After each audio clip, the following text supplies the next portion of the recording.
ജനവാസ മേഖലയെ ഭീതിയിലാഴ്ത്തി കാട്ടാന പീരുമേട്ടിൽ തുടരുന്നു. കഴിഞ്ഞ ദിവസം രാത്രി ഏലപ്പാറ ടൗണിന് സമീപം ശാന്തി നഗറിലും പുതുലയത്തിലും കാട്ടാനയെത്തി. കാട്ടാനയെ തിരികെ കാട്ടിലേക്ക് കയറ്റിവിടാൻ വനം വകുപ്പ് ശ്രമങ്ങൾ നടത്തുന്നുണ്ടെങ്കിലും ഇത് വിഫലമാവുകയാണ്.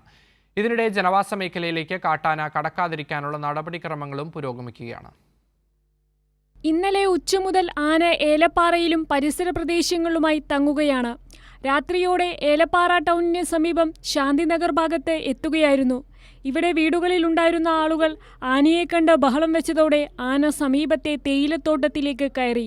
ശേഷം പുതുലയം ഭാഗത്ത് വെച്ച് ഓട്ടോറിക്ഷയിൽ വരികയായിരുന്ന യാത്രക്കാർ റോഡരികിൽ നിൽക്കുന്ന കാട്ടാനയെ കണ്ട് ഭയപ്പെട്ട് വാഹനത്തിൽ നിന്നും ഇറങ്ങി ഓടി. ഈ സമയം കാട്ടാന സമീപത്ത് ജനവാസ മേഖലയായ ലയത്തിന്റെ ഭാഗത്തേക്ക് നീങ്ങുകയായിരുന്നു. നാട്ടുകാർ വിവരമറിയിച്ചതിനെ തുടർന്ന് ഗ്രാമപഞ്ചായത്ത് പ്രസിഡന്റ്, മറ്റ് സന്നദ്ധ പ്രവർത്തകർ, വനം വകുപ്പ്, പോലീസ് എന്നിവരുടെ നേതൃത്വത്തിൽ സ്ഥലത്തെത്തി കാട്ടാനയെ തിരഞ്ഞെങ്കിലും കണ്ടെത്താനായില്ല.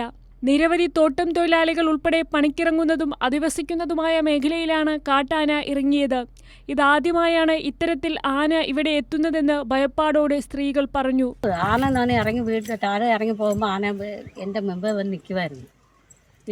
അതിന് മുന്നേ അവിടെ വാര അവിടെ വെട്ടി അവിടെ വലിച്ച് താഴോട്ട് ഇറങ്ങി പോകുമ്പോൾ കയ്യാലൊക്കെ പോയിട്ടുണ്ട്. അവിടെ അതിലേ കയറി ഇതിലേ വരുമ്പോഴാണ് ലയൻസിലെടുത്തിട്ട് ഞാൻ ഇറങ്ങി ഈ പോസ്റ്റിൻ്റെ അവിടെ നിൽക്കുമ്പോൾ ആന നേരിട്ട് കണ്ട് ഞങ്ങൾ ഒറ്റയ്ക്ക് അവിടെ ഇരിക്കുന്നത്. അതുകൊണ്ട് ഞങ്ങൾ പണിക്കൊക്കെ പോകുമ്പോൾ ഞങ്ങൾക്ക് പേടിയാണ്. അതുകൊണ്ട് ഇതിന് എന്തെങ്കിലും ഒരു നടപടിക്ക് എടുത്താന്ന് സാറേ.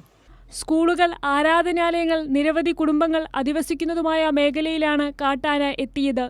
അതേസമയം ഇന്ന് പുലർച്ചെ കുട്ടിക്കാനം തട്ടാത്തിക്ക സമീപം ചതുപ്പ് ഭാഗത്ത് കാട്ടാനയെ കണ്ടതായി വനം വകുപ്പ് അധികൃതർ പറഞ്ഞു. ഏലപ്പാറ ഭാഗത്തെത്തിയ കാട്ടാനയാണ് എന്ന കാര്യത്തിൽ ഇതുവരെയും സ്ഥിരീകരണമുണ്ടായിട്ടില്ല. വനം വകുപ്പിന്റെ ഭാഗത്തു നിന്ന് ആനയെ നിരീക്ഷിച്ചു വരികയാണ്. ആനയെ കയറ്റിവിടാൻ വനം വകുപ്പ് ശ്രമിക്കുന്നുണ്ടെങ്കിലും കാട്ടാന ഓരോ നിമിഷവും പല സ്ഥലങ്ങളിലേക്ക് മാറുന്നത് വലിയ പ്രതിസന്ധി സൃഷ്ടിക്കുന്നു. കൈരളി ന്യൂസ്, ഇടുക്കി.